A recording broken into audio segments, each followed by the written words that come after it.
Hello and welcome to the History of Japan podcast, episode 576, The Kings of the Ring, part 3. Funny thing about Taiho's career. He was, by basically any metric, one of the best ever to do it, particularly in his day. The few people who did surpass him to any degree in the history of sumo record books did so in more recent eras. And with a career like that, Taiho's retirement really should have only been the start of an incredible post-professional sumo trajectory, except that's not quite what happened. Part of that has to do with a tragedy in his personal life. In February 1977, 6 years after retiring, Taiho had a massive stroke that left him largely paralyzed and wheelchair-bound for the rest of his life. As a result, he would never attain many of the postings you would expect from someone with such an illustrious career in better health. Sumo Association chairman, a senior spot leading the Yokozuna Deliberation Council instead of just being a regular member, that sort of thing. Similarly, his ability to coach and run his own stable, branching off from Nishonoseki Stable with the rather uncreatively named Taiho Stable after his retirement, well, it didn't really go great because he just couldn't coach the way he wanted to. And by the way, that stable is still around, but they have rebranded. It's called Otakebeya, Otake Stable today. Taiho did coach up a few great wrestlers in his day, most notably the Sekiwake Ozutsu, but when Taiho is your Oyakata, the elder running the stable, the expectations are going to be high. Failing to produce a single Ozeki, to say nothing of another Yokozuna, well, Taiho Stable was always going to be looked at as a bit of a failed experiment because of that. In 2003, Taiho would hand over the reins of the stable to his son-in-law, Takatoriki, who would in turn lose control of the place in 2010 due to accusations of gambling that led to the Japan Sumo Association kicking him out. The current Oyakata of the stable, Dairyu, never even made it to the top division, but he has sent a few wrestlers there, most notably Oho Konosuke, Taiho's grandson, who is still an active wrestler today, with aspirations of meeting his grandfather's achievements. If I'm being honest, though, I'm not sure that he will. He hasn't looked great at his current rank of Sekiwake. As I'm writing this, we're through the March 2025 tournament. The Bansuke for the next tournament in May 2025 has not yet been released, but it's already clear Oho is going to manage one thing his grandfather never did, a demotion in the top division after a pretty weak showing. Oho does have a younger brother, Mudoho, who is on the upper end of Makushita with a 4-3 record in the last tournament, so he might make Juryo this year, and a third brother kicking around in Sandanme under the name Naya, which is the same shikona, the same ring name, Taiho used before making Juryo, his mother's maiden name. But Oho is the only one who's come close to looking as dominant as peak Taiho, and even he is a distance off. There's a lot of talk about how the pressure of legacy is getting to him. Still, for Taiho specifically, despite the fact that his post-Yokozuna career was probably not what he was hoping for, he did manage some incredible things in his time in sumo. Probably the most important of them from a historical perspective was breaking through one of the sport's first big cultural barriers. He was the first prominent mixed-race rikishi, and alongside the mixed Korean-Japanese wrestlers Tamano Umi and Mie no Umi, the first to not actively hide non-Japanese heritage. And particularly when you factor in just how dominant Taiho was in his day, that means he really helped inaugurate an important era of change in sumo, one that was really just starting in 1971 when he retired, and which was largely complete by 2013, when at the age of 72 he finally died of heart failure. To explain that change, we have to talk a bit about the shifting nature of sumo in the 70s and onward. You see, for a variety of reasons that are a bit beyond what we have room to get into here, by the 60s and 70s, it was generally more lucrative for higher-ranking wrestlers after retirement to break off and found their own stables, rather than staying with the ones they'd trained with. Basically, the way the Japan Sumo Association allocated profit shares got changed, making slightly smaller stables more profitable than massive ones, which had usually dominated the sport. At the same time, running a stable is an economy of scale. It is not twice as expensive to feed and house 2 rikishi compared to 1, and the fact that the cost per rikishi, per wrestler, goes down the more you add, and that your stable is rewarded based on the rank of your wrestlers, means there's an incentive to be growing constantly, to aggressively scout talent and essentially take a gamble on anyone you think might have promise. And so starting in the 70s in particular, you have these growing stables in a mad scramble to try and grab as much talent as possible. After all, each new rikishi recruited was a potential ozeki in the making, and you only needed a few wins based on how profits were allocated to make the busts, so to speak, pay off. But at the same time, the number of Japanese nationals who were interested in a career of sumo was plummeting rapidly. And frankly, that's for good reason. Being a rikishi, being a sumo wrestler, is incredibly hard. There's the work itself, of course, but also the physical toll on your body. Much like a career in any other contact sport, you tend to end up with a lot of lingering injuries, made worse by first putting on a bunch of weight to compete, and then losing said weight, or hopefully doing so, because carrying all that around for you is not good, especially the older you get. Back in, say, the 50s, Japan was poor and desperate enough that there were still plenty of young men willing to take those odds. After all, there weren't a lot of other good jobs. What else was on the table? But by the 70s, Japan's economy wasn't just recovering, it was booming.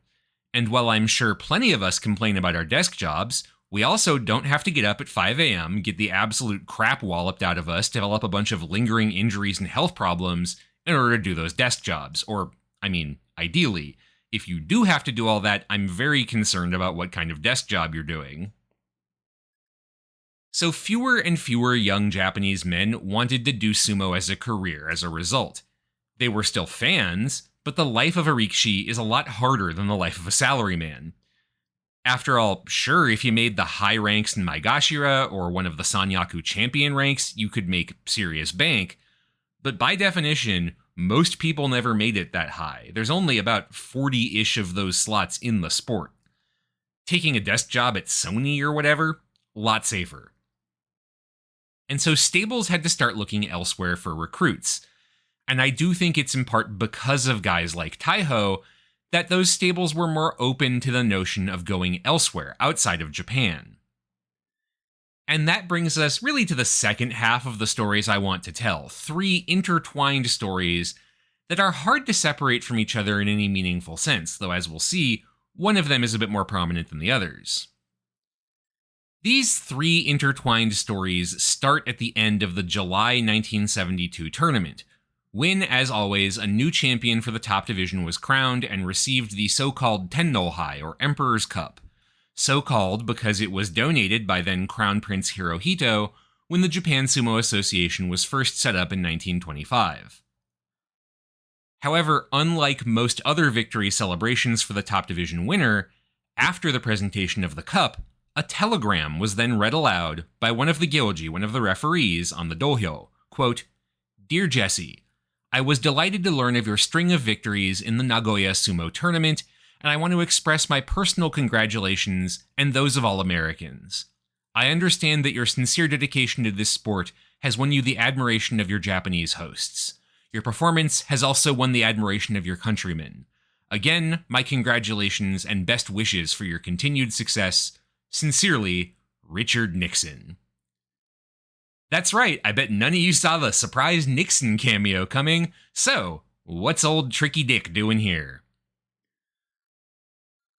Well, the thing was, as stables had a harder and harder time recruiting, a few of them, spurred on by the proof provided by wrestlers like Taiho, that someone who was not pure Japanese, however one defined that, could in fact manage the requirements of sumo as a sport, again, started looking abroad, and one of the places they looked was America's Pacific territories, most notably Hawaii, which, let's remember, wasn't even a state until 1950, and which had a very divided economy for most of the 20th century.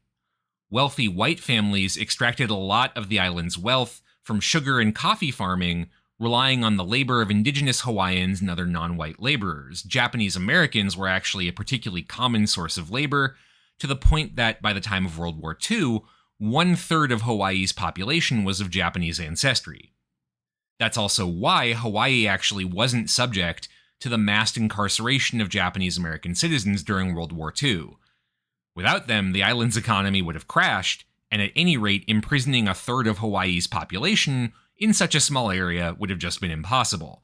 Also, there were, the two separate reports from before Pearl Harbor by both the FBI and Office of Naval Intelligence, saying very clearly that there weren't actually a huge number of secret spies for the Japanese government in the Japanese American community. That probably helped, because it's pretty clear historically that the whole incarceration program was just based on racist fear-mongering, and no, that's not an invitation to debate me via email on this point, as many have tried in the past.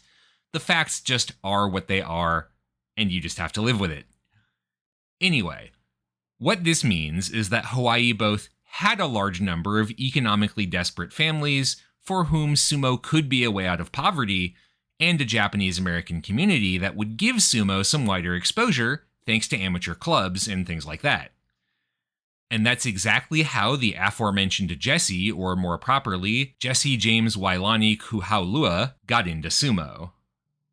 Of course, if you know the sport, you probably don't know him by that name. You know him, of course, by his shikona, Takamiyama Daigoro.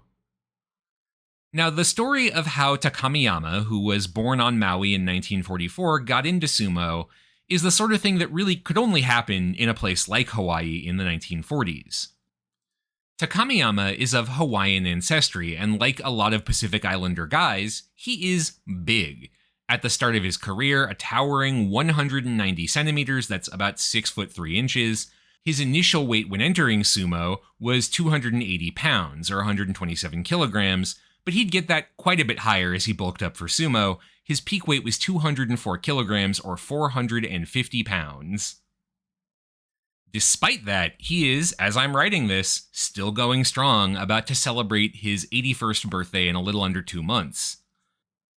Given his stature, growing up in the late 50s and early 1960s, the future Takamiyama was naturally shunted by his American teachers into more traditional sports for the region given his size. Basketball and especially American football, specifically training as an offensive lineman.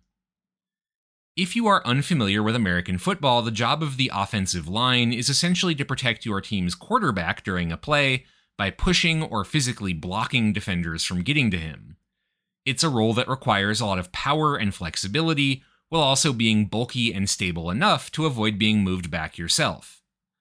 This is why, to my understanding actually, some NFL players on both the offensive and defensive side train with sumo wrestlers on occasion.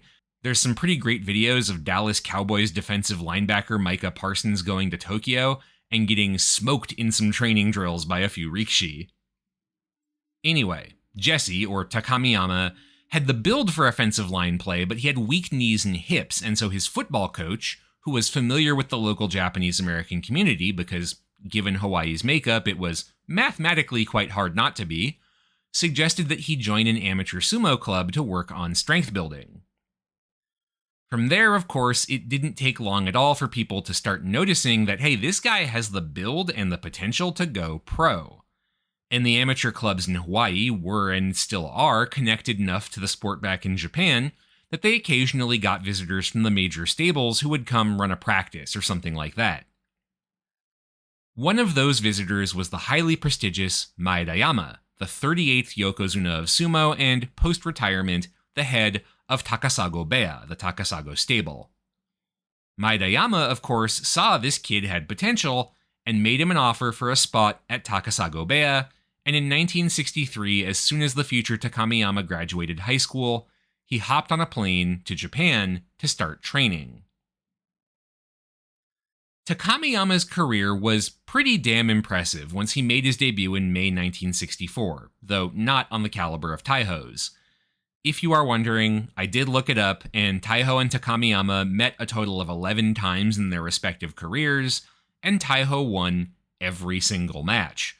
Which is, to be fair, precisely the sort of thing you are supposed to expect of a yokozuna.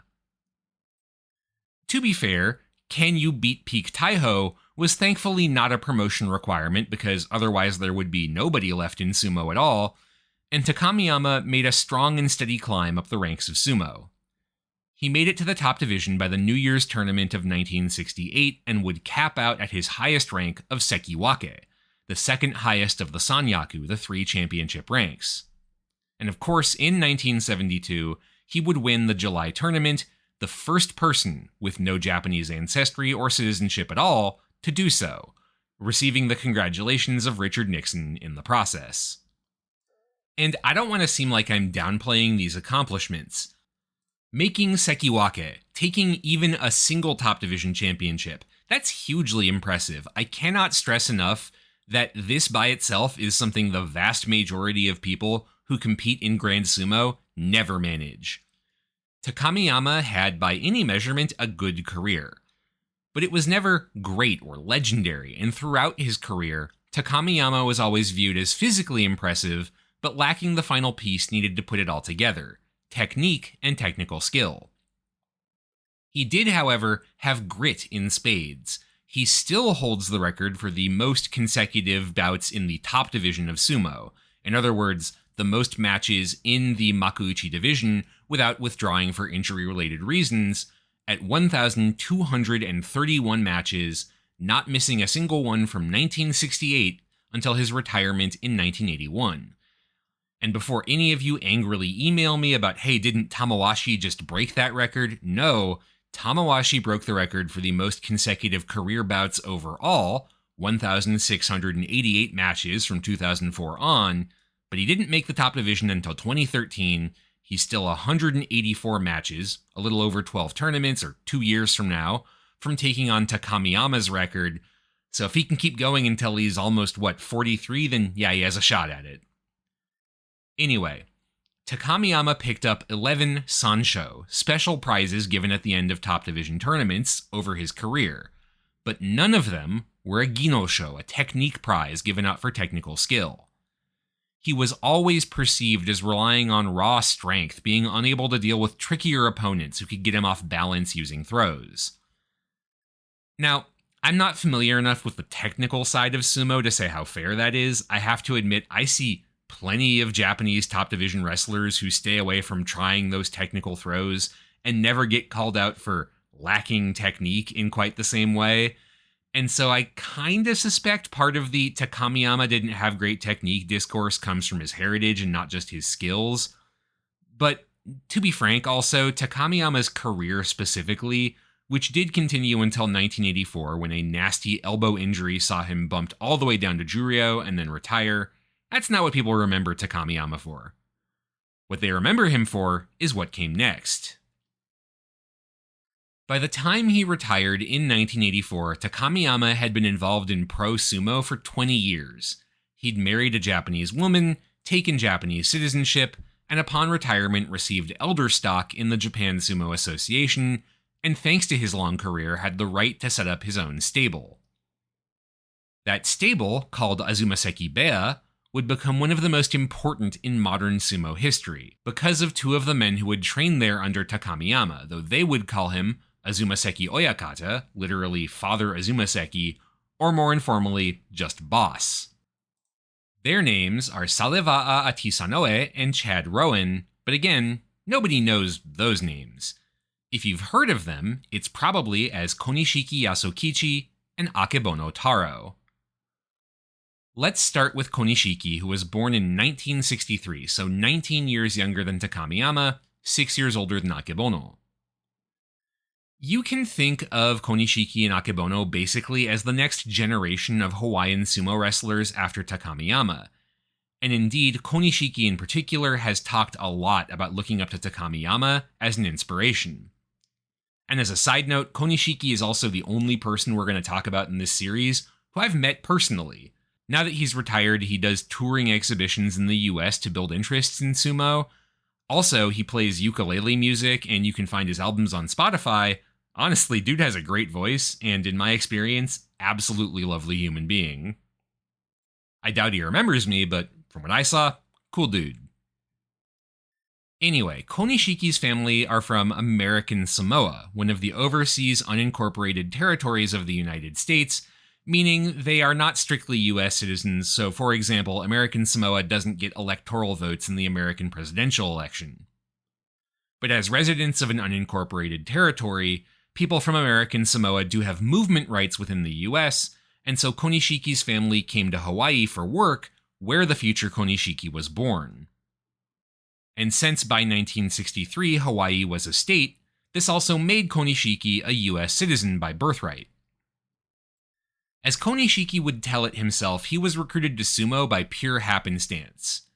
In early 1982, and I am shocked I tell you that any high school student would do this, he apparently committed the flagrant sin of truancy, skipping class one day to go to the beach. And as a high school teacher, I am shocked, I am scandalized, I am appalled that any student would ever do this.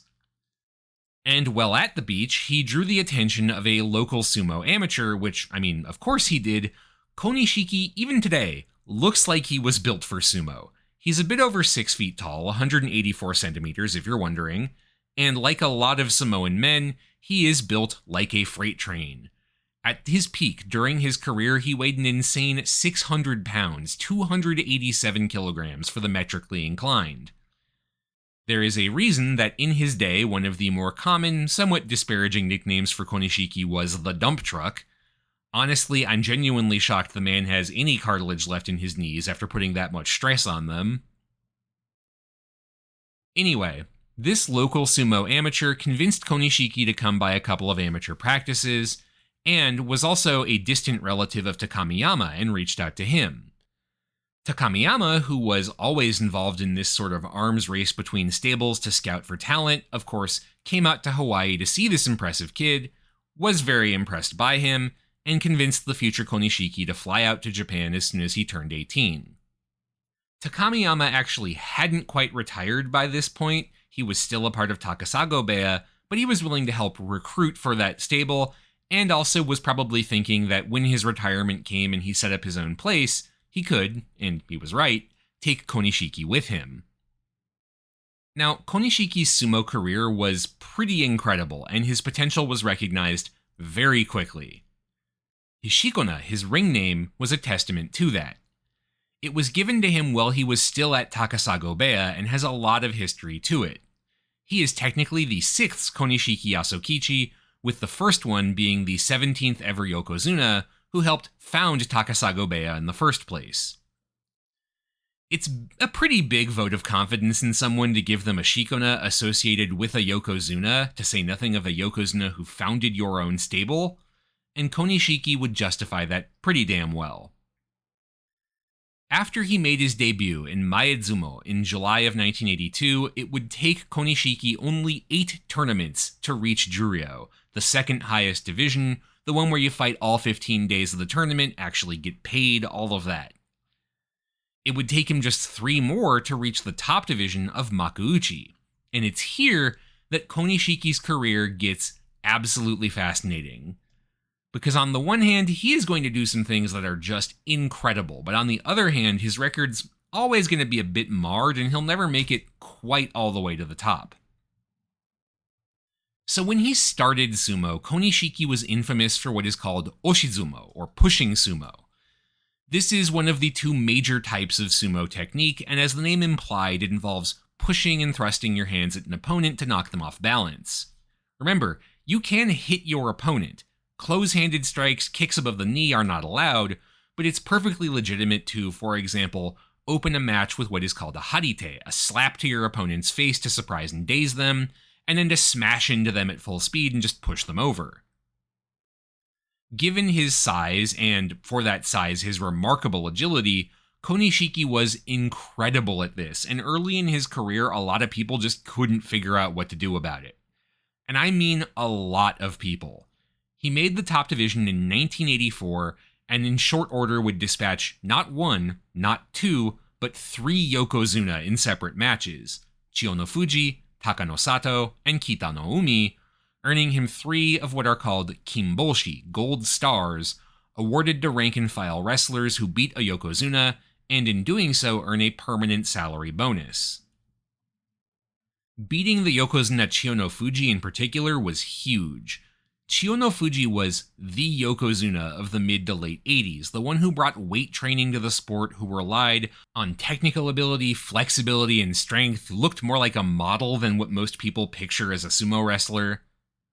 To go to, I guess, in a basketball analogy, this would be like a rookie coming out and just wrecking peak LeBron James. But then, disaster struck. In May 1986, in the middle of that month's tournament, Konishiki fought a match against a rikishi called Kitao, though he's better known today by the name he changed to after becoming a yokozuna, Futahaguro.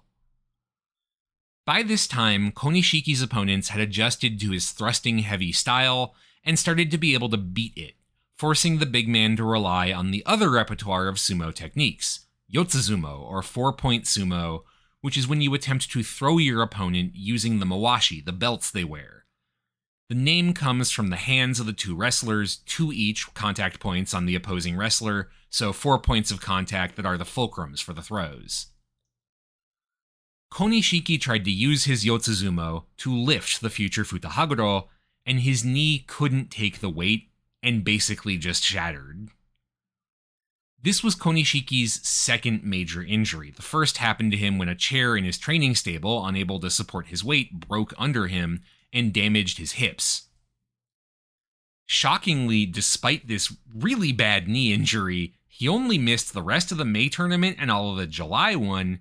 By September, Konishiki was back, and not only that, he actually managed a Junyusho in that tournament, a second-place finish with a 12-3 record. I cannot stress enough that 4 months after basically destroying your knee, that's crazy. But the injury would always linger. Injuries tend to do that. That's a big problem, especially in modern sumo. 6 tournaments a year is a lot, given the amount of wear that 15 days of full contact wrestling involves, plus all your training outside of that, plus the jungyo, the exhibition tours, where even if you're not going out for all those matches, you're not resting. Honestly, I'm personally of the opinion it's a bit too much and leads to a lot of lingering injury problems that probably could have gotten better with more downtime. But for some reason, the Japan Sumo Association doesn't care that much about the views of random American podcasters. I see what you're doing, Hakaku, and you know I'm right. Anyway, Konishiki would always have the lingering impacts of those injuries to worry about, and they would result in what I can only call some rubber band promotions over the course of his career. Konishiki made Sekiwake, the second highest of the 3 Sanyaku champion ranks, in November 1984, or I should say he made it for the first time. He then lost it due to a bad performance caused by lingering injuries, regained it in July of 1985, lost it again due to lingering injuries, regained it in May of 1986, and then the whole knee thing happened and he lost it again. One can only wonder, without all those lingering injuries, if Konishiki hadn't been forced to withdraw and take all those demotions and re-earn promotion to Sekiwake 4 times, where things could have gone from there. Konishiki would, after rehabbing his knee injury, return to the rank of Sekiwake by November of 1986, put together 4 very impressive tournaments over the course of November 1986 to May 1987, 10-5 twice, then 11-4, another Junyusho or tournament runner-up, and then 12-3. And that last stretch, 10 wins, 11 wins, 12 wins, also added up to exactly the magic number, 33 wins in 3 tournaments while holding the rank of Sekiwake, which is the requirement for one more promotion, to Ozeki, the highest Sanyaku rank, and something that Konishiki's own teacher, Takamiyama, never managed for himself. Konishiki Yasokichi was, in fact, the first non-Japanese citizen ever to attain the rank of Ozeki. He was, in a very big way, a trailblazer, because since then far more non-Japanese have managed it. He would remain in Ozeki all the way until 1994, when his lingering injuries and wear and tear would start catching up to him. You lose Ozeki status if you have 2 consecutive losing tournaments, and in September and November of 1993, he posted a 6-9 record and an abysmal 12-13, and got dumped down to the Maegashira rank and file. Many former Ozeki probably would retire in this circumstance. Konishiki did not. He kept trying to re-earn his rank, but he never would quite manage it, and in 1997 he would finally retire after a few more losing tournaments. Now, by basically any standard, this is a very impressive career. Again, very few people who try make it into Grand Sumo's top 2 divisions, even fewer make it to Ozeki, and even fewer manage 9 tournament runner-up finishes and 3 tournament wins. Konishiki was very good. I mean, I've often seen him described as the single best rikishi, the single best wrestler in the history of sumo who didn't make Yokozuna. But he never made Yokozuna. And given the hype around him when he entered sumo, and when he was good, he was dominant, there was always this sort of cloud around stories of his career, at least in my experience. So why didn't Konishiki make Yokozuna? There's a few different theories out there. One of the biggest, of course, was the lingering impact of all those injuries. That sort of thing adds up. Frankly, he wouldn't be the first promising young rikishi whose shot at getting Yokozuna promotion would be cut short by injuries, nor would he be the last. RIP to the career of the battle hamster Takakeisho. You were truly the people's Yokozuna, and most of you have no idea what I mean by that, but that's okay. Partially, Konishiki was also just active at a really competitive time in the history of sumo. Over the course of his career as an ozeki from 1987 to 1994, no less than 5 other rikishi made it to the top spot, made it to Yokozuna. And remember, Yokozuna promotion means you first have to make ozeki, and then either win 2 tournaments in a row, or win one and finish second in another. That's a very competitive field, particularly since if you are an ozeki, you're also always going to be fighting the Yokozuna if possible. I have seen some complicated math around rankings and win-loss records done by fans, suggesting that this was one of the most competitive eras of sumo at the top level in modern history. I am absolutely the wrong person to try and explain that math to you, but it certainly looked very impressive and credible to me. There's also the looming specter of one of those Yokozuna in particular, Futahaguro. Oh god, what can we say about Futahaguro? Basically, he's arguably the single biggest miss in terms of Yokozuna promotion since the Yokozuna Deliberation Council got set up. Remember, the point of that council, which is supposed to be independent of the Japan Sumo Association and recommend who meets their criteria for promotion to Yokozuna, is to avoid cheapening the rank. They're supposed to keep the requirements stringent to make sure only those who really deserve to be there get the top spot. But then in July 1986, the council made the odd call to promote then Ozeki Futahaguro, who was going by Kitao at that point. That was actually his family name, but the council made him change his ring name as part of the promotion to something that was more Yokozuna sounding, and Futahaguro was a weird pick for promotion. He was 22 at that point, so at the peak of his career, but he'd never won a top division tournament. The last time he'd won a tournament had been back in Juryo, the second highest division. He did have 3 Kinboshi, gold stars for taking down Yokozuna in the top division, and a very solid record of 36 wins in his last 3 tournaments and 2 Junyusho, second place finishes, over the course of that time. And more to the point, at this specific moment there were 5 ozeki at the top of the Bansuke, and a 6th, the future Yokozuna Hokutoumi, was doing well enough that he was basically a shoo-in for promotion pretty soon. At the same time, there was only one active Yokozuna, the great yet fairly tiny Chiyono Fuji himself, and so I guess the council figured, 36 wins is pretty good, that's basically the mathematical equivalent of our usual expectation for promotion, let's just give him the rank. And so Futahaguro became the first Yokozuna since 1942 to be promoted to sumo's highest rank without winning a top division tournament. And things after that point turned out bad. Futahaguro only wrestled 8 tournaments as a Yokozuna before being forced to retire. He had some great ones, 2 12-3 finishes, 1 13-2, but he never won, he only came in second. He had several more okay performances, 10-5, 9-6, 8-7, but you don't want okay from a Yokozuna. And he had 2 really bad ones where he couldn't even manage a winning record. It didn't help that Futahaguro was also apparently kind of personally unpleasant.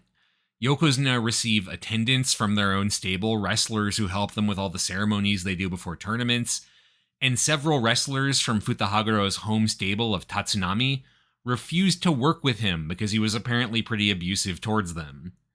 Unfortunately, that mistreatment of lower-ranking stablemates is apparently pretty common in sumo.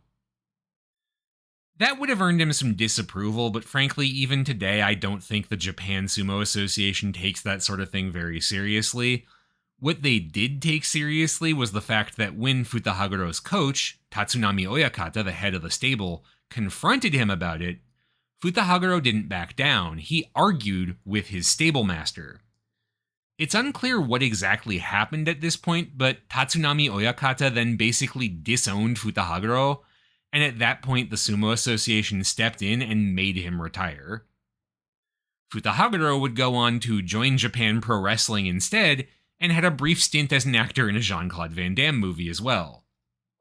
And after this debacle, the Yokozuna Deliberation Council became very gun-shy about promotions for a bit, and so particularly in 1991 and 1992, when Konishiki was posting some crazy records, the lowest he finished in that period was 9 wins, 6 losses. The highest was 14-1 with 2 second-place finishes and a Yusho, a win in the tournament. The Yokozuna Deliberation Council still wouldn't consider him for promotion. Of course, there's one more factor to consider here, and Konishiki himself got heated at one point and called it out. Or at least that's one interpretation. So, in 1992, the Nihon Keizai Shimbun interviewed Konishiki, and this is how they presented his statements on his Yokozuna promotion, or lack thereof. Quote, "There's only one reason why I didn't make it to Yokozuna. It's because I'm not Japanese. Strictly speaking, it is racial discrimination." Konishiki repeated something to this effect during a phone interview with the New York Times, and got summoned to a disciplinary hearing by the Sumo Association as a result, apparently being told to act more humbly. Now, Konishiki would later say the reporter had misquoted him, and that the New York Times interview was actually another Hawaiian wrestler from his own stable who'd answered the phone for him and had been pretending to be Konishiki. I kind of suspect that's an after-the-fact attempt to cover things up. The whole thing provoked a furor, including comments by both the Foreign Ministry and the Prime Minister of Japan. Foreign Minister Watanabe Michio got asked about this during a hearing in the National Diet, the Japanese parliament. He said, quote, "Americans are very sensitive to racial discrimination, and I would like to ask this problem develop no further.